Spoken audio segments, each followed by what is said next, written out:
سنت کے ہاں ظہور مولا کائنات کا ہم نہیں مانتے، بلکہ اہل سنت کے یہ اہل تشیع کا نظریہ ہے۔ ولادت تو ہم تو یہ کہتے ہیں مولا علی کی ولادت ہوئی ہے، ظہور کا اور معنی ہے۔ وہ جو اہل تشیع جس سینس میں ظہور کا معنی لیتے ہیں وہ ان کا اس کا اپنا معنی ہے، اہل سنت جس سینس میں ظہور کا معنی لیتے ہیں وہ اپنا معنی ہے۔ حضرت علی کی والدہ سے واپس جا رہی تھی تو ایک غیب سے آواز آئی، کچھ لوگ ہیں کہ وہ اندر ہی تھی تو تب یہ واقعہ ہوا، اور یہ کس طرح سے ہوا، کیا دیوار شک ہوئی یا دروازے سے اندر گئی، اس کے بارے میں بھی ڈیٹیل بتائیے گا پلیز۔ دو لفظ ہیں مولا اور مشکل کشا، اس سے آپ کیا مراد لیتے ہیں اور کس طرح سے آپ ان کو مشکل کشا مانتے ہیں یا کس معنوں میں آپ ان کو مولا مانتے ہیں، جو کہ مطلب سورہ فاتحہ میں بھی ہے تو جی سے مدد مانگتے ہیں؟ پھر یہ منافقت نہیں ہوگی کہ اللہ کو بھی کہتے ہیں یا اللہ ہم تو جی سے مدد مانگتے ہیں، نماز سے فارغ ہوئے یا غوث اعظم المدد یا علی المدد۔ جب نبی پاک نے دعا فرمائی تھی اور اللہ نے حضرت علی کو مدد کے لیے بھیجا، وہ واقعہ کس طرح سے ہے؟ کیونکہ بہت شارٹ کٹ بتایا جاتا ہے کہ دیکھیں جی نبی نے مدد اللہ سے مانگی، اللہ نے علی کو بھیجا۔ بسم اللہ الرحمن الرحیم، اللہم صلی علی محمد وآل محمد وبارک وسلم علیہ۔ حقائق کا ایک اور دروازہ، ایک اور پلیٹ فارم آپ کے لیے لائے ہیں پروگرام علم اور عالم۔ آج میرے ساتھ موجود ہیں مفتی اشتیاق احمد قریشی صاحب، اور جو مہینہ چل رہا ہے وہ رجب المرجب کا مہینہ ہے، تو اسی حوالے سے ہم بات کریں گے آج ولادت مولا علی پہ۔ تو پروگرام کا آغاز کرتے ہیں۔ السلام علیکم مفتی صاحب، کیسے ہیں آپ؟ وعلیکم السلام ورحمۃ اللہ، آپ ٹھیک ہیں؟ آپ کے بہت مشکور ہیں، آپ نے ہمیں ٹائم دیا بہت قیمتی وقت میں سے مفتی صاحب نے۔ ان کے سامنے ہم کچھ سوال رکھیں گے جو آپ لوگوں کے سوالات ہیں، اور ان کے جوابات انشاءاللہ مفتی صاحب تفصیلی جواب دیں گے تاکہ آپ لوگ مطمئن ہو سکیں۔ تو آج کا ہمارا جو سب سے پہلا سوال ہے مفتی صاحب سے، وہ حضرت علی کی کعبہ میں ولادت کے بارے میں، تو اس پہ آپ ہمارے ویورز کو بتائیں کہ جو کعبہ میں ولادت ہے اس کی کیا حقانیت ہے، کیونکہ بہت سے لوگ ہیں جن کا اعتراض ہے، اس بارے میں آپ تھوڑا سا ارشاد فرمائیں۔ بسم اللہ والصلاۃ والسلام علی رسول اللہ۔ سب سے پہلے تو میں آپ کا بہت احسان مند ہوں، بہت شکریہ کہ آپ ٹائم نکال کے تشریف لائیں۔ آج چونکہ 13 رجب المرجب شریف ہے جی، اور ولادت سیدنا مولا کائنات مولا علی مشکل کشا رضی اللہ تعالیٰ عنہ کا دن ہے۔ سب سے پہلے یاد رکھیے کہ حضرت سیدنا مولا کائنات مولا علی رضی اللہ تعالیٰ عنہ کی کعبے میں ولادت، ٹھیک ہے، اس کے حوالہ سے یہ کوئی اختلافی مسئلہ نہیں ہے۔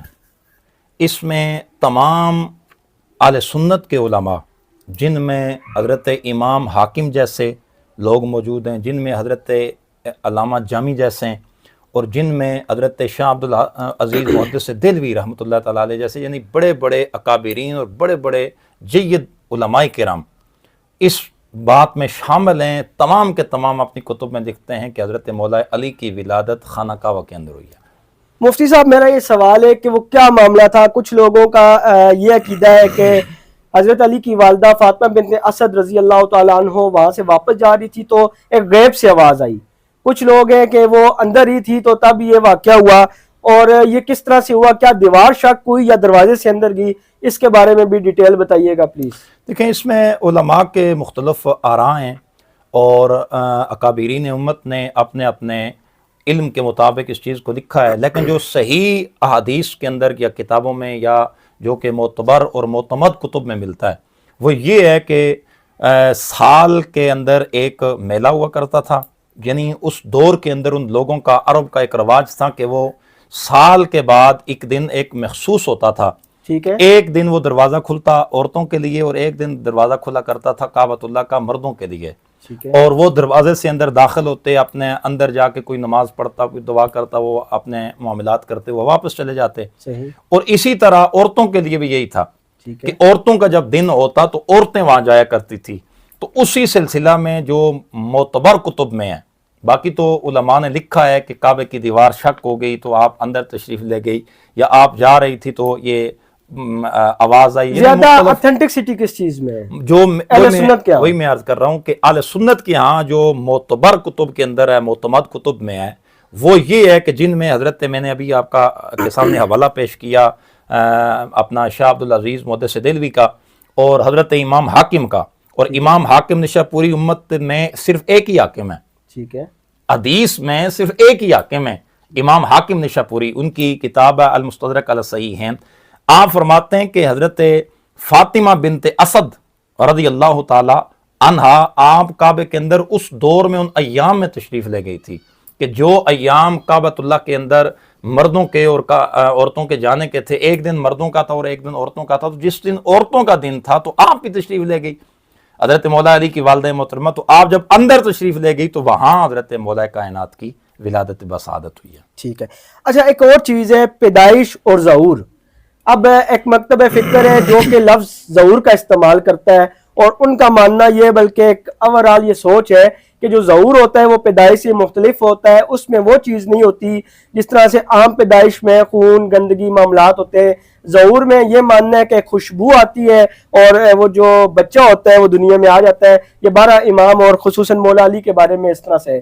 تو اہل سنت کے ہاں ظہور یا پیدائش آپ کیا مانتے ہیں اور اس میں آپ کا کیا موقف ہے؟ دیکھیں میں یہ عرض کر دوں کہ یہ جو اپنا ظہور والا معاملہ ہے کہ کسی کا ظہور ہو جانا، اور وہاں پر ظہور، اور پہلے چیز یہ آپ ذہن میں رکھ لیں کہ ظہور اور ولادت میں فرق کیا ہے۔ ولادت وہ ہوتی ہے کہ جو کسی ماں سے بچہ دنیا میں آئے، ٹھیک ہے، ظہور اس کو کہتے ہیں کہ جو بندہ کسی سے پیدا نہ ہو بلکہ آسمان سے نیچے اتر آئے۔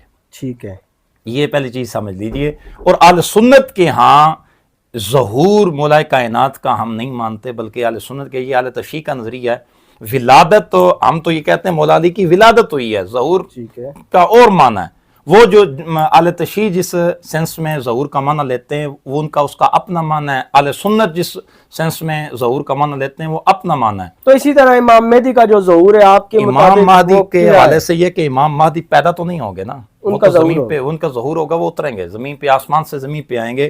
تو مولا کائنات ہم تو جناب من حضور کے لیے بھی ظہور کا لفظ نہیں کہتے، حضور پیدا ہوئے ہیں، ٹھیک ہے۔ حضور کی والدہ ہیں، حضور کے تو والد ہیں۔ کیا اسی یہ طرح حضرت مولا علی کی علی جو کے پیدائش ہے اس میں اور ایک عام انسان کی پیدائش میں جو معاملات ہوتے ہیں، جس طرح سے ہم حضرت امام حسین کی ولادت کا سنتے ہیں کہ عصر کی وقت ولادت ہوئی، پھر پاک بی بی نے عصر کی نماز پڑھی، تو اس لیے میں وہ چیز کلیئر کرنا چاہ رہا ہوں کہ کیا جب حضرت علی پیدا ہوئے ہیں تب بھی وہی معاملات تھے، یا جس طرح سے عام بچہ پیدا ہوتا ہے؟ آپ کا اہل سنت کا کیا کنسپٹ ہے؟ جی اس میں بھی یہی ہے کہ جس وقت حضرت مولا کائنات مشکل کشا کرم اللہ تعالی وجہ الکریم آپ پیدا ہوئے ہیں تو بالکل کعبہ پاک رہا۔ ٹھیک ہے، اس میں جس طرح اور ماؤں کے ساتھ یا اور بچوں کی ولادت کے اوپر یہ معاملات ہوتے ہیں کہ جب بچہ پیدا ہوتا ہے گھر بھی سارے کا سارا ناپاک ہو گیا، بستر ناپاک ہو گیا، جب جگہ ناپاک ہوگی۔ اور اہل سنت کے ہاں یہی ہے کہ حضرت مولا کائنات کی ولادت کعبۃ اللہ کے اندر ہوئی ہے، لیکن آپ کی ولادت عام بچوں جیسی نہیں تھی، بلکہ جب حضرت مولا کائنات پیدا ہوئے ہیں تو نہ وہاں نجاست تھی، نہ وہاں کوئی گندگی تھی، معاذ اللہ نہ کوئی کعبہ وہاں ناپاک ہوا، بلکہ جس طریقے سے مولا کائنات دنیا میں آئے ہیں تو وہ عالم یہ تھا کہ ہر طرف خوشبو ہی خوشبو پھیل رہی تھی۔ بے شک۔ اچھا ایک اور چیز، ابھی جس طرح سے آپ نے اپنی گفتگو کے دوران بہت اچھی گفتگو آپ نے فرمائی ہے، اس میں آپ نے مشکل کشا کا لفظ استعمال کیا ہے، تو اہل سنت کے ہاں یہ جو دو لفظ ہیں مولا اور مشکل کشا، اس سے آپ کیا مراد لیتے ہیں اور کس طرح سے آپ ان کو مشکل کشا مانتے ہیں یا کس معنوں میں آپ ان کو مولا مانتے ہیں؟ مشکل کشاں کا جو لفظ ہے یا مولا کا جو لفظ ہے نا، جس طرح حدیث پاک کے اندر ہے کہ غدیر خم کے موقع پر حضور نے حضرت مولا کائنات کو بلایا اور حضور نے حضرت مولا علی کا ہاتھ پکڑا ٹھیک ہے، اور اپنا ہاتھ بھی بلند کر کے سرکار نے فضا میں فرمایا من کن تو مولا ہو فہذا علی مولا، اور ایک روایت میں یہ ہے کہ من کن تو مولا ہو فعلی مولا، بے شک، کہ جس کا میں مولا اس کا علی مولا۔ تو یہاں جو مولا ہے یہ مولا ہم اپنا محبوب کے معنی میں لیتے ہیں، ٹھیک ہو گیا، یعنی حضور یہ فرما رہے ہیں کہ جس کا میں محبوب ہوں اس کا مولا علی بھی محبوب ہونا چاہیے۔ مولا یہاں محبوب کے معنی میں آئے گا۔ اور جو دوسرا سوال ہے آپ کا مشکل کشا کے حوالہ سے، مشکل کشا کا تو عام سادہ لفظ اپنا معنی ہے کہ جو مشکلوں کو حل کر دے، تو یہ جو لفظ ہے یہ لفظ تو حضرت امام الانبیاء نے حضرت مولا علی کے لیے دیا۔ دیکھیں وہ تو لقب جس طرح سے کہ اے مٹی والے ابو تراب، ٹھیک ہے، نہ وہ اس طرح سے چیز ہے۔ اب میرے کہنے کا مقصد یہ کہ کیا آپ اب بھی اس حالات میں بھی ان کو مشکل کشا مانتے ہیں؟ بالکل مانتے ہیں۔ دیکھیں نا غیب میں بھی وہ مدد کر رہے ہیں۔ عرض کرنے کا مقصد یہ ہے کہ حضرت مولا کائنات رضی اللہ تعالی عنہ کے لیے یہ لفظ استعمال کرنا مولا کا یا مشکل کشا کا، یہ تو حضور کی حدیث سے بالکل جناب ثابت ہے۔ اور ایک ہوتا ہے مشکلوں کو حل کرنے والا، ایک ہوتا ہے کہ اگلے بندے کی کوئی داد رسی کر دی، ٹھیک ہے نا۔ حضرت مولا کائنات رضی اللہ تعالیٰ عنہ کے لیے سرکار دو عالم نبی پاک صلی اللہ تعالیٰ وبارک وسلم نے اس دور میں ایک جنگ کے موقع پر سرکار نے حضرت مولا علی کے لیے دعا فرمائی تھی. سرکار نے اللہ کے دربار میں عرض کیا تھا کہ یا اللہ جس کے لیے میں مددگار ہوں تو مددگار ہے، اس کے لیے میں محمد مددگار ہوں، اور جس کے لیے میں محمد مددگار ہوں اس کو مولا علی، اس کے لیے علی کو مددگار بنا دے. تو اس کا معنی یہ ہے کہ یہاں جس طریقے سے اہل سنت کا الحمدللہ ہمارا یہ عقیدہ ہے کہ مولا علی جو مشکلیں حل کرتے ہیں، جس طرح ہم حضرت سیدنا غوث اعظم کو غوث الاعظم مشکل کشا کہتے ہیں، جس طریقے سے المدد یا غوث کہتے ہیں، ہمارا عقیدہ اور نظریہ یہ سمجھیے گا کہ ہمارا اہل سنت کا یہ عقیدہ ہے کہ مشکلیں حل اللہ کی عطا سے غوث پاک بھی کر سکتے ہیں، مولا علی بھی کر سکتے ہیں، لیکن مولا علی رسول اللہ صلی اللہ علیہ وسلم یا دیگر اولیاء کاملین جو مشکلیں حل کرتے ہیں وہ رب کی عطا سے کرتے ہیں، رب کی ٹکر میں آ کے نہیں کرتے. مفتی صاحب اس میں تھوڑا سا ڈیٹیل چاہوں گا، باقی تو سوال انشاءاللہ مختصر ہوں گے. دیکھیں جیسا کہ اللہ نے فرمایا ہے کہ میں آپ کی شارک سے زیادہ قریب ہوں، پھر ہمیں ڈائریکٹ اللہ سے مدد مانگنے کے بجائے جو کہ مطلب سورہ فاتحہ میں بھی ہے تو جی سے مدد مانگتے ہیں، پھر یہ منافقت نہیں ہوگی کہ اللہ کو بھی کہتے ہیں یا اللہ ہم تو جی سے مدد مانگتے ہیں، نماز سے فارغ ہوئے یا غوث اعظم المدد یا علی المدد. دیکھیں نا اچھا دوسری چیز ہے یا رسول اللہ المدد نہیں سنتے ہم، صرف یا علی اور یا غوث اعظم. یہ تھوڑا سا کائنڈلی کیونکہ لوگ جاننا چاہتے ہیں، آپ کو پتہ ہے سوشل میڈیا کا دور ہے، ہر بندے کے ذہن میں سوال ہے اور لوگ غلط طرف چل پڑتے ہیں، تو آپ لوگوں کا کام ہے. میں یہ کر دوں کہ جس طریقے سے نماز کی بابت آپ نے بات کی کہ ہم وہاں دعا کرتے ہیں یا نعبد و ایاک نستعین، اے اللہ ہم تیری عبادت کرتے ہیں، تجھے سے مدد مانگتے ہیں، تو کیا اسی نماز کے اندر جا کر آگے نہیں دعا مانگتے اہدینا الصراط المستقیم صراط الذین انعمت علیہم غیر المغضوب علیہم ولا الضالین، یا اللہ ان لوگوں کے راستے پر چلا جن پر تو نے انعام کیا ہے. تو انعام یافتہ میں کون لوگ ہیں؟ انعام اللہ من النبیین والصدیقین والشہداء والصالحین، ان میں جناب نبی ہیں، صدیق ہیں، شہداء ہیں اور ولی ہیں. اگر ولی مدد کر سکتا ہے تو مولا علی مدد کیوں نہیں کر سکتے؟ اور دوسری چیز یہ علی کا جو یہ نعرہ ہے مشکل کشائی کا، یہ عرشوں پر فرشتوں نے لگایا ہے. ٹھیک ہے. جس وقت یہ وہ موقع تھا کہ جب ہجرت کا وہ واقعہ آپ نے سارا سنا ہوا ہے کہ ہجرت کے موقع پر حضور نے حضرت مولا علی کو بلایا اور سرکار نے فرمایا علی یہ میرا بستر ہے اور یہ امانتیں مکے کے اندر فلاں فلاں بندوں کی یہ امانتیں، ان کو دے کر پھر تو مجھے مدینے میں آ کے مل لینا. مولا علی فرماتے ہیں کہ میں سو گیا، میں نے امانتیں دی، پھر میں مدینے میں حضور کے پاس چلا گیا. اب جس وقت یہاں بہت بڑے بڑے اکابرین امت نے حضرت امام جلال الدین سیوطی جیسے، حضرت شاہ عبداللہ محدث دہلوی جیسے ان بزرگوں نے لکھا ہے کہ اس وقت جس لمحے مولا علی حضور کے بستر پہ مکے میں سوئے ہوئے تھے تو اس وقت اللہ نے آسمان بالا پر تمام فرشتوں کو جمع کر لیا. ٹھیک ہے. تمام فرشتوں کو جمع کر کے اللہ نے فرمایا جبریل اپنی عمر میکائیل کو دے دے. یا اللہ ابھی تو میری ڈیوٹی رہتی ہے، میں نے تو حضور کے پاس جانا ہے. سرکار نے فرمایا اللہ کی طرف سے آواز آئی میکائیل تو اپنی عمر اسرافیل کو دے دے. یا اللہ میری تو ابھی ڈیوٹی ہے. اسرافیل تو اپنی عمر اسرائیل کو دے دے. یا اللہ میری تو ابھی تو میں نے سور پھونکنا ہے. اسرائیل تو اپنی تھوڑا سی عمر جبریل کو دے دے. یار کہ یا اللہ میں نے تو ابھی قیامت تک لوگوں کی روح قبض کرنی ہے.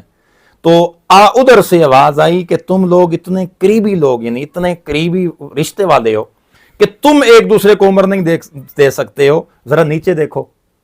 تو مکے کے اندر بستر رسول پہ مولا علی سوئے ہوئے تھے. جب فرشتوں نے دیکھا تو فرشتوں نے جناب بے ساختہ یہ نعرہ لگایا واہ علی تیرے صدقے جائیں. اس کا معنی یہ بنتا ہے علی تجھ پہ قربان ہو جائیں، ہماری جان بھی قربان ہے، ہمارا سب کچھ قربان ہے. تو یہ نعرہ تو جناب عرشوں پر فرشتے لگا رہے ہیں.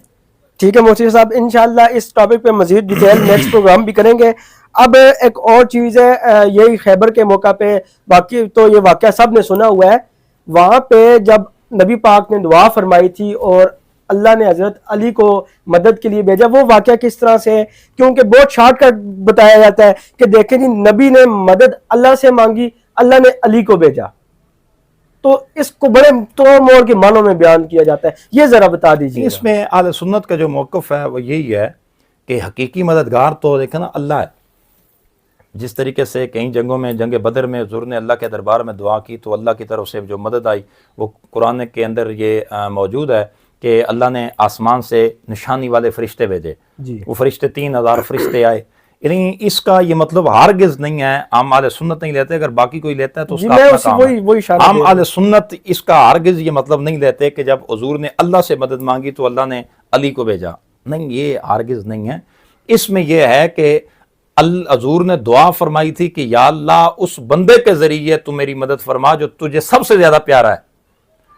جس طریقے سے حضور نے یہ بھی فرمایا تھا کہ میں کل جھنڈا اس کو دوں گا جس کے ہاتھ پہ اللہ ہمیں فتح دے گا، اور وہ اللہ سے پیار کرتا ہوگا اور اللہ اس سے پیار مفتی کرتا صاحب ہوگا۔ میرا مقصد یہ ہے کہ وہاں پہ حضرت علی کو کوئی قاصد بھیج کے بلایا گیا یا اللہ نے ڈائریکٹ حضرت علی کو بھیجا، وہ کیا طریقہ کار تھا یہ جاننا اس کا یہ تھا کہ اپنا یہ جنگ کے ساتھ یہ سارے حضور کے صحابی گئے ہوئے تھے، ٹھیک ہے، ٹھیک ہے نا، سارے صحابی جن میں حضرت سیدنا صدیق اکبر بھی تھے، فاروق اعظم بھی تھے، حضرت عثمان بھی تھے، مولا کائنات مولا علی مشکل کشا بھی تھے، باقی اصحاب رسول بھی تھے، وہاں یہ تشریف لے جا چکے تھے ٹھیک ہے، پہلے، لیکن حضور نے پہلے جناب ایک لشکر بھیجا، پھر دوسرا لشکر بھیجا، اب تیسرے لشکر کے بعد سرکار نے رات کو جناب یہ ارشاد فرمایا کل میں جھنڈا اس کو دوں گا جس کے ہاتھ پہ اللہ فتح عطا کرے گا، اور اس کی شان یہ ہوگی کہ وہ اللہ سے بھی پیار کرتا ہوگا اور اللہ اس سے پیار کرتا ہوگا، یعنی وہ اللہ کا بھی محبوب ہوگا اور اس کے رسول کا بھی محبوب ہوگا۔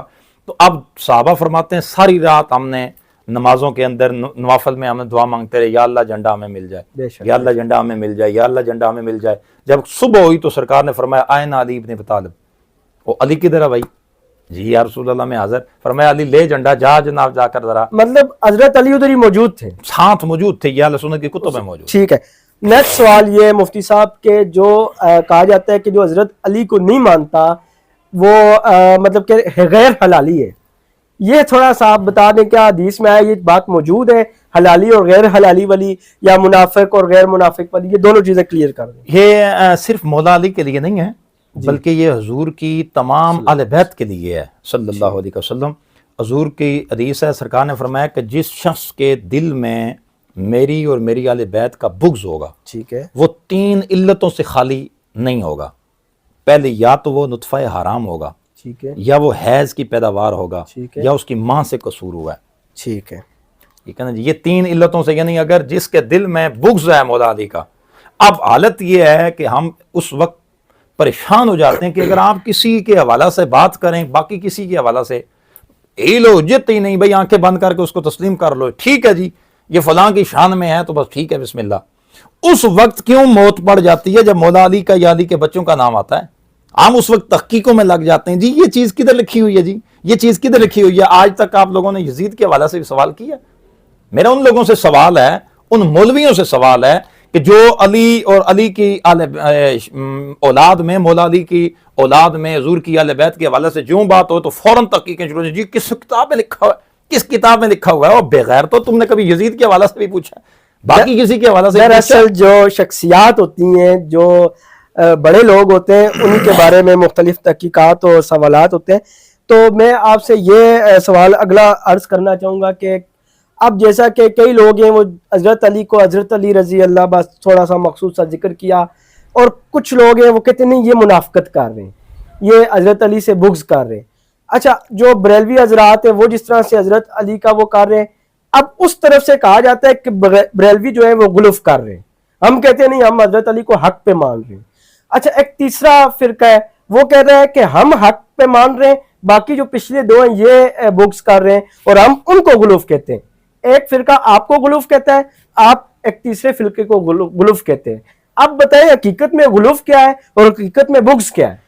دیکھیں ایک چیز ہے، میں عرض یہ کر دوں کہ جس طریقے سے بعض علماء جب نام لیتے ہیں وہ صرف حضرت علی کہہ دیتے ہیں، یا حضرت علی رضی اللہ تعالیٰ عنہ کہہ دیتے ہیں، یا علی حضرت علی کرم اللہ تعالیٰ وجہ کریم کہہ دیتے ہیں۔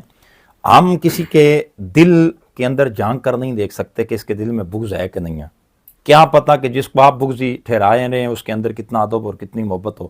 لیکن اس میں ایک چیز ہے کہ بغض بھی چھپتا نہیں ہے، یہ بڑی مزے کی بات ہے، بغض بھی چھپتا نہیں ہے اور منافقت بھی چھپتی نہیں ہے۔ ایسا ہی ہے، جس کے دل میں محبت ہو، محبت بھی نہیں چھپتی، اور محبت اگر دل میں ہو تو وہ ٹھاٹے مار کے فوراً زبان پہ آ جاتی ہے۔ تو جو بغض ہو تو وہ جناب ایک دن کڑتا وہ زبان پہ لازمی لے کے آتا ہے۔ غلو یہ ہے کہ سرکار دو عالم صلی اللہ علیہ وسلم کی ایک حدیث پاک ہے، امام ترمذی نے اس حدیث کو لکھا ہے، حضور نے ارشاد فرمایا علی تیری مثال میری امت میں حضرت عیسیٰ کی جیسی ہے۔ جس طرح حضرت عیسیٰ علیہ السلام آسمانوں پر تشریف لے گئے تو بعض عیسائیوں نے حضرت عیسیٰ علیہ السلام کو اللہ کا بیٹا کہہ دیا، اور بعض عیسائیوں نے حضرت عیسیٰ علیہ السلام کی وہ شان بھی گھٹا دی جو ان کی تھی، اور ختم اپنا نبوت کے درجے سے بھی ان کو نیچے کر دیا۔ تو اب سرکار نے فرمایا تیری مثال میری امت میں عیسیٰ علیہ السلام جیسی ہے، تیری محبت میں بعض بندے اتنا آگے چلے جائیں گے، اتنا آگے چلے جائیں گے کہ جو تیرا درجہ نہیں ہے وہ تجھے دے دیں گے، اور وہ لوگ بھی گمراہ ہو جائیں گے، اور بعض وہ بندے ہوں گے کہ جو تیرے بغض میں تیری شان کو اتنا گھٹا دیں گے کہ جو تجھ اپنی تیری شان ہے اس شان سے بھی تجھے نیچے کر دیں گے، وہ بھی گمراہ ہو جائیں گے، اور ان میں ایک ایسا گروہ ہوگا کہ جو تیری جو شان اور جو تیری عظمت جو تجھے کمال اور مرتبہ میں محمد نے دیا ہے، اللہ نے دیا ہے، اس پر وہ ثابت قدم رہیں گے۔ بہت اچھا لگا جی آپ سے گفتگو کر کے۔ میرے جو چند مختصر سوالات تھے اس کا مفتی صاحب نے تفصیلی جواب دیا، اور امید ہے کہ آپ لوگوں کو ان چیزوں کے بارے میں سمجھ آ چکی ہوگی۔ انشاءاللہ مزید بھی اس طرح کے پروگرام ہوتے رہیں گے، آغاز ہو چکا ہے، آپ لوگوں کا ساتھ رہا، اگر آپ لوگوں نے سپورٹ کیا تو انشاءاللہ اس طرح کے بہت سارے پروگرامات کے ساتھ آپ لوگوں کی خدمت میں حاضر ہوں گے۔ اب ہمیں اجازت دیں، مفتی صاحب کو بھی مجھے بھی، انشاءاللہ نیکسٹ ایک مزید انفارمیٹیو ویڈیو کے ساتھ حاضر ہوں گے۔ اللہ حافظ۔